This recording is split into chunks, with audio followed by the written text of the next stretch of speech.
Toured the US as headliners and played Canada for the first time. The reception they got in Japan was perhaps the first moment they knew of their global success. Over 3,000 fans arrived at the airport to greet the band. Newspapers around the world reported that it was a scene reminiscent of Beatlemania in the 60s. The band members were truly shocked at their, quote, pop star welcome. Back in the studio, Queen recorded what essentially became a companion album to A Night at the Opera. The cover was the same as Opera's, only with the colours inverted. Musically, the album was done very much in the vein of its predecessor. Despite being regarded by fans and critics as superb, A Day at the Races was unable to top their previous album in sales or quality, and plans were made to eventually release the two together as a package, but those plans never came to fruition. The standout tracks were Somebody to Love and Tie Your Mother Down. Somebody was an incredible rock ballad on which Freddie Mercury multi-tracked his voice to create a 100-voice gospel choir. Staying true to their guitar-driven style, it was filled with Brian May's virtuoso harmony, and it went to number 11 on the US singles chart and number 2 on the UK charts. Tie Your Mother Down was a typical Queen hard rocker that produced a recognisable riff and displayed Queen's trademark sense of humour. I've got 3-4 favourite songs that I will continually listen to, and I have done since since I was that big. And it's amazing you can sit there and think, I'm actually not bored of listening to this. Yeah. It genuinely makes me happy, and I like the inspiration it gives me, I guess. Do you know what? I think it's also the way songs were written. I think, again, there was a lot more care around it. There was a lot more, we're not going to do this until it's done. Where, again, now you bring it up to nowadays, songs are not normally written by the artist. They're written in a rush. Lyrics don't always make sense. Where, the music we like listening to, if you think about it, is lyrics that do make sense, that do actually talk to you and say, this is how you should or shouldn't be feeling. And I guess I think that's the big difference in why old and new music are different, and Queen are a massive part of that. Queen wrapped the 70s in a strong manner with a few hits including the iconic We Will Rock You and We Are the Champions. However, it was the 80s which would set this band apart and lead them to being dubbed as the kings of stadium rock. I think Queen are a theatrical band, we don't like just going on stage and just strumming our guitars. We put on a show, so that's the kind of person I am. It's just, I'm a trooper, honey. Yeah, after the Hyde Park concert in '75, Brian and Freddie specifically wrote anthemic songs to involve the audiences because they saw the power of audience participation, and that is still very evident today. 20, 30, 40 years later, the crowds are still having the same effect because of the songs they specifically wrote for them. They are just great songs. They sound amazing on the radio. They make you sing along, and sing-along ability, I think it's just one of those, sounds crazy, but it's an enormously important factor. You hear that on the radio, you sing along, and they make you feel good, and they get the emotions going. And sort of couple with that, clearly one of the greatest frontmen of all time. As a showman, as a performer, Freddie was incredible and so different from everyone else, so totally unique. Queen began the 1980s with The Game. It featured the singles Crazy Little Thing Called Love and Another One Bites the Dust, both of which reached number 1 in the United States. After attending a Queen concert in Los Angeles, Michael Jackson had suggested to Mercury backstage that Another One Bites the Dust be released as a single. Well, just in the early days, 3-4 years ago, he used to just come and see our shows at the Forum in LA.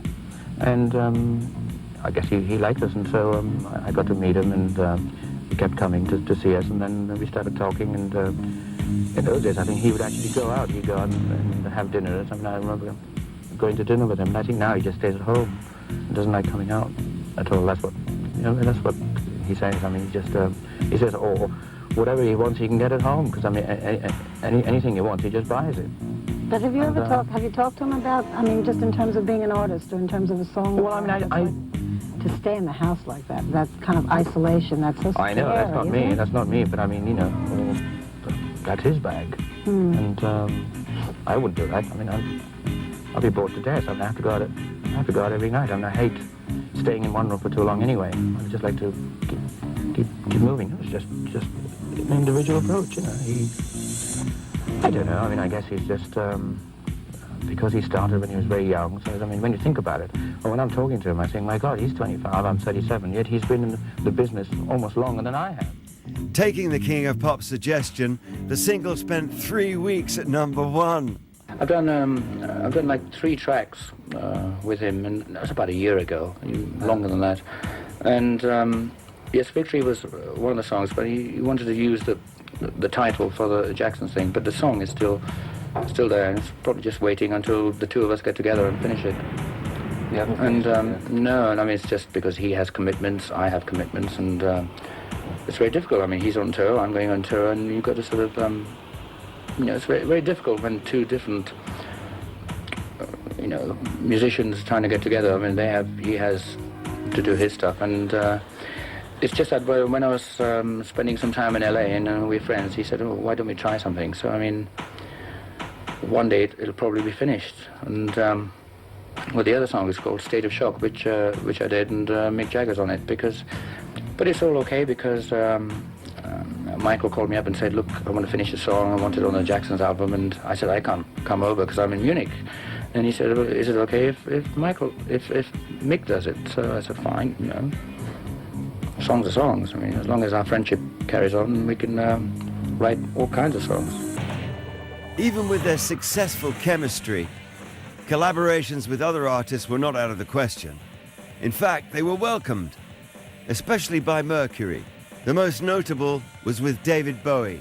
Their collaboration on the hit smash Under Pressure is still a chart topper today. They're incredible songs, beautifully produced, beautifully written, great melodies, great lyrics, some great riffs. They're just, I would say, classic songs. Their next album, Hot Space, was a departure from their trademark 70s sound. It was a wild mixture of rock, pop rock, dance, funk and R&B. It turned out to be a turbulent period in the band's history. Taylor and May were unhappy with the new sound and very critical of the influence of Mercury's personal manager, Paul Prenter, had on the singer. That's how long it takes. I mean, I don't think anybody can manage straight away unless they're very lucky and unless they know. You've got to know the business, and the only way you get to know the business is to make mistakes and have pitfalls. And I think every major successful artist has gone through that.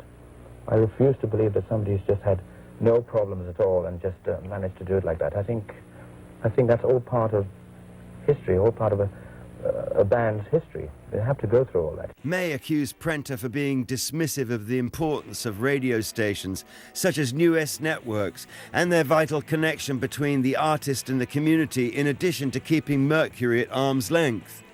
The result? Queen's success has started to wane. They stopped touring North America after Hot Space Tour and performed only once on US TV during the 8th season premiere of Saturday Night Live. The strain caused a major decision for the band. After working steadily for over 10 years, Queen decided to take 1983 off. During this time, members of the band explored side projects and solo work, as May released a mini-album entitled Starfleet Project with Eddie Van Halen. Not the delay, for the long wait in between, was that we wanted to sort of go away and just recharge our batteries. Quite logical, really. And just sort of generate some new energy and enthusiasm for being Queen. After we did the tour in 1986, which was a very big European tour, we were all absolutely exhausted and shattered, and basically we didn't want to really work together or see each other for a while. To get into the whole cycle of just making an album and going on tour, then coming back home and making an album again. We want to get out of that. We said, right, we'll take a little break. We're not going to split up, but we just need some space for ourselves. And when the time is right, we'll make the album, rather than, somebody says you've got to make one, so we make one. So we waited, and we did various other things. Freddie and Roger both did solo projects, and I'm halfway through one and did a lot of producing. After the break, the band started on a new path and parted ways with Elektra Records. That took at least a year to a year and a half. And then towards the end of that second year, we sort of met up, and Freddie suggested, I think it was Freddie, perhaps we'd try a little time in the studio. So we went into the studio, saw what it was like, and we enjoyed it very much, and we still didn't have any material. So then we decided to go in for a longer time. You know, the third year was spent making the album. So in a way it was a 2-year gap to us rather than 3 years. We used to have lots of arguments in the studio, but this time we decided for a start to share all the songwriting, which I think was a very democratic and good idea, you know, because then you get decisions are made on artistic merit rather than sort of either financial or ego grounds, you know. So everybody wrote everything is the line. Now with EMI, they released The Works, which featured Radio Gaga, Hammer to Fall, I Wanna Break Free. First few weeks of the recording, we did a lot of live material. A lot of songs, ideas came up, some jamming. We had a few ideas that were already prepared. I Want It All was one of the few songs that was actually written before we went in. It's basically the four of us. If we ever deviated from that, then we certainly came back to it. You know, it's just the four of us on the record, and there's guitars, bass, drums, and vocals. And nowadays there's a few synthesizers and samplers and stuff thrown in. But we made a very conscious decision that the technology wasn't going to take us over, and we were going to keep the human element as far to the front as we could, and use the technology to preserve and augment that. It's a very techno-aware album, and hopefully there's a lot of humanity in there as well. We think so. We think it's very exciting because as I say, we felt we're enjoying what we're doing, and the sounds reflect us as a group more than they have done the last few albums. You know, it's not like sit down with a drum machine and a synthesizer. You know, we played together and evolved things which seemed to excite us, and then built everything around that. Despite these hit singles, the album failed to do well in the United States, but went triple platinum in the UK and remained #1 for 2 years. However, it was at Live Aid, a concert to benefit children in Africa, where the band solidified their place in rock history.